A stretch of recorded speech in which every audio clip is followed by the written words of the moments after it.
I never imagined that a simple errand could turn into a nightmare. It was late September, and the morning air in Thornvale had that sharp clarity that tugged at your lungs. My Aunt Mildred had asked me to bring back extra firewood from beyond the Whispering Wood before the first frost. I should have known better. Like most hobbits, I love my life peaceful, my feet warm, and my supper on time. Yet, as I stepped beneath the gnarled branches that day, I felt a chill that had nothing to do with the mist or the creeping evening. Something unseen was watching me. The forest is a place of shadows and old secrets, and in truth I should have heeded the warnings of my elders. I remember old Roderick's voice by the hearth, telling tales of strange lights that dance between the trunks at night and whispers of long-dead travelers.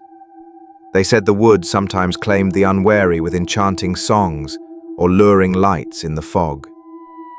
Young hobbits are easily dismissive of such tales, though, until they experience them. But as twilight fell, I felt uneasy. The golden light on the leaves faded quickly, and even the birdsong seemed to hush. When I finally turned to leave, I discovered that the path I had walked in midday now twisted unfamiliarly. Panic fluttered in my chest as darkness fell faster than I expected. With the last of daylight, a silvery glow caught my eye along the mossy bark of a twisted oak. I hesitated, my boots nearly trapped in the wet leaves, then knelt by the trunk and lit the small lantern I always carried. The flame danced and revealed strange carvings etched into the wood, spirals, eyes, and knotwork as old as the hills. Years ago, my grandmother taught me that such runes meant this was sacred ground. They were meant to ward off evil, to keep darker things at bay. My heart thumped as I touched one of the spirals with a trembling fingertip. Now I understood. Those elders were not jesting. They knew exactly what prowled these woods. I moved ahead, lantern held aloft, hoping the light would keep me company. Then I heard it. A distant, gurgling laugh, like someone choking on a piece of bone. For a moment, I thought it was just the wind or perhaps an owl's cry in the distance. I spun around, heart hammering, and saw movement at the edge of the clearing, a dark shape slipping behind brambles. Panic coursed through me, but my legs stayed rooted to the spot. I held my breath and squinted into the gloom. Then I saw it. A lithe, hunched figure stepping into the lantern's feeble beam. It looked like a man, but twisted. It held itself erect like some perverse imitation of a human. Its body was grey and sinewy, with coarse hair hanging from its shoulders and back, and it moved on long, bent legs ending in clawed feet. I stared at its face, eyes that glinted. I swallowed hard, and my mouth went dry. My legs felt like wet leaves stuck in a bog. The creature stepped forward, and its grin widened into a horrible, lipless mouth, and it clicked its tongue slowly, savoring me. "A little hobbit, are you lost?" It rasped, voice like the groan of dead wood. I managed to stammer. I am just passing through." "Passing through," it mocked. "You wander far from your warm hole, little one." I took a fearful step back, nearly tripping over a root. Every instinct screamed at me to run, but I was already lost in these woods, and darkness fell around us like a curtain. What was I to do? Stand and grovel, or bolt blindly into the unknown? And if I ran, would I escape, or simply speed my own demise? I backed away slowly, hoping to keep my distance. Another sound snapped at me from behind, a twig breaking. I whirled around, heart in my throat. From the undergrowth lunged a smaller version of that nightmare, lean limbs unfolding unnaturally as it sprang. It spat and hissed, yellow teeth glinting in the lantern light. And then I saw them. A pack of 5 twisted things emerging from the trees around me. They crept forward in a live, padding gait, noses snuffling at the air. A foul stench of decay and rot filled my nostrils. I raised the lantern higher, its tiny flame trembling in my hand, but it seemed to do nothing to deter them. They merely hesitated, then advanced once more with hungry gazes fixed on me. I was surrounded. I had nowhere to run, and my cries went unheard in the dark. They came for me. I stumbled backward until my heel hit against a mossy log and fell hard. The lantern slipped from my shaking hand. For a moment its little flame danced on the leaves, then it sputtered and died. I was plunged into pitch black. I scrambled behind the log and pressed my back to its rough side, trying to hide. A silence fell like a cloak, but only for a heartbeat. Then I sensed them moving around me. They didn't speak. Instead they circled, claws clicking on bark and damp earth, breaths rasping in the darkness. A foul, musty scent filled the air, and I felt something breathe hot and foul against my cheek. One of them hissed close by, and I knew it smelled my fear. Then something cold and slimy slid over my foot. I froze and peered down through the darkness. A long, fat leech, as dark as midnight, was wriggling up my trouser leg. I yanked my foot free. The leech hissed in fury and slithered off into the underbrush. My mind snapped back. I could not stay hidden forever in this dark wood. I needed light, or some means of defense. My fingers groped among the moss and dead leaves, and by pure luck, I closed around a sturdy branch, half buried in the ground. I pulled it free. Rough and heavy, it wasn't much, but it was something. Clutching it like a crude staff, I wiped sweat from my brow and forced myself to calm my trembling breath. Steeling myself, I crept away from the log, branch clutched tight. The creatures paused, momentarily confused by my move. As soon as one took a step forward, I turned and dashed into the trees instead. My legs pumped and adrenaline surged. Fear lent me unnatural speed. Branches whipped at my arms and face. I stumbled over hidden roots and undergrowth, but did not stop. Every snap of a twig in the dark behind me made my heart leap again. I didn't dare look back. My mind raced as I barreled through the dark forest. I cursed myself. I should have never ventured so far from home. My side throbbed. I must have scraped it on a hidden root in my flight. The night air felt thick and suffocating in my lungs. I needed to find shelter, somewhere to hide and rest, to collect myself and perhaps find a weapon or light. If only I could see the stars to guide me, but the canopy was dense and the moon was lost in clouds.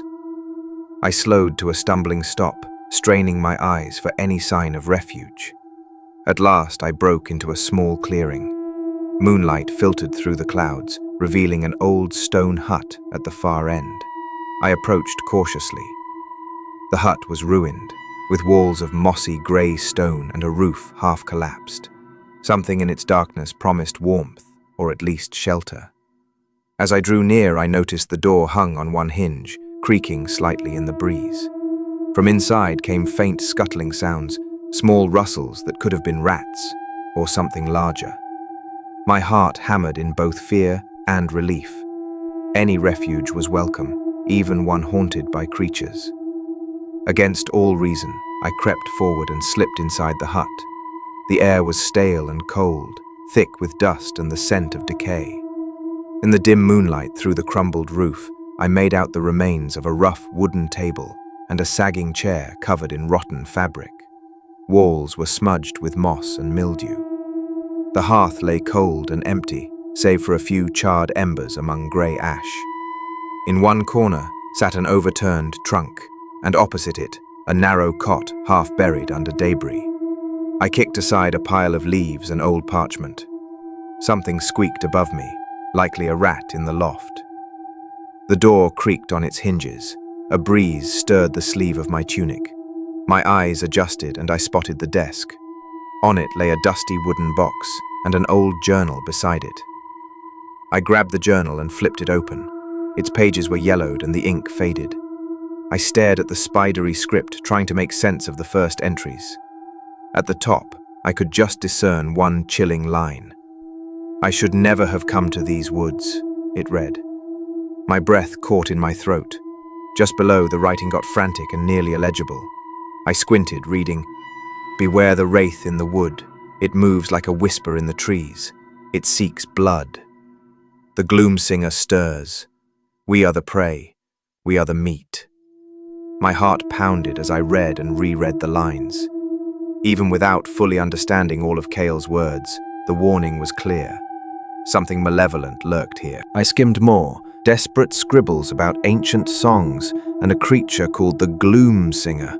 The page below had hastily drawn symbols, a hooded figure with hollow eyes, coiling vines, and a heavy chain of bells. My hands trembled as I realized this Cale was not playing games. He was terrified. I closed the book with a snap. I stuffed the journal into my pack, heart hammering. As I stepped outside the hut, I heard it again, that faint, sorrowful melody. It drifted through the trees, haunting and familiar. Not words, but an old song from deep memory, laced with longing and warning. The hair on the back of my neck stood up. The tune abruptly ceased, as if cut off. A silence fell like a shroud around me. Then movement. My breath caught as I saw a tall, pale figure at the edge of the clearing. It wore tattered grey robes and a hood concealing its face. In its hands, it held something, a dull silver bell on a chain, swaying in the still air. I couldn't scream or move. It was the Gloomsinger incarnate, I realized with horror, watching me from the shadows. Panic seized me. I turned and fled into the forest, not looking back. My lungs burned and legs trembled. Behind me, a soft rustle told me it was following. I tried to keep silent, but then something whispered in my ear. "Little hobbit, come back to me," it murmured, voice weaving around me. "Do not be afraid. I am lonely. We were always meant to be together." I raced through the dark until my legs buckled. Then, suddenly, I emerged onto a riverbank bathed in moonlight. The cool breeze from the water, the sound of its gentle rush, seemed almost like balm to my raw nerves. I collapsed on the muddy bank, drenched and panting, face pressed into the reeds. The Gloomsinger did not follow me here. I dared not look behind. Cold water trickled under my chin, and I risked lifting my head to drink and splash my face. The river tasted of earth and pine. It felt real and solid, unlike the whispering ghosts of before. Finally, I let myself breathe. Was I truly alive? I finally stumbled home at dawn, battered but alive. My aunt and neighbors took one look at my hollow-eyed face and knew something was terribly wrong. They bathed me, warmed my bones with soup, and listened in concerned silence as I tried to describe what I had seen. When I spoke of strange creatures and haunted music in the woods, they exchanged worried glances but took no chances. They told me to stay close to home and not speak of this again. Sitting by my hearth that night, I stared at the dancing flames. A fragment of moss from the old hut had fallen into my pocket. I touched it, feeling its rough, cold surface as a reminder. I never leave all the lights off now. I keep a small silver bell by my door and even tuck it under my cloak when I walk at dusk, so I can hear it chime if something follows. Because sometimes, when the night wind sighs through the cracks in the walls, I swear I hear that soft, mournful tune drifting in the distance.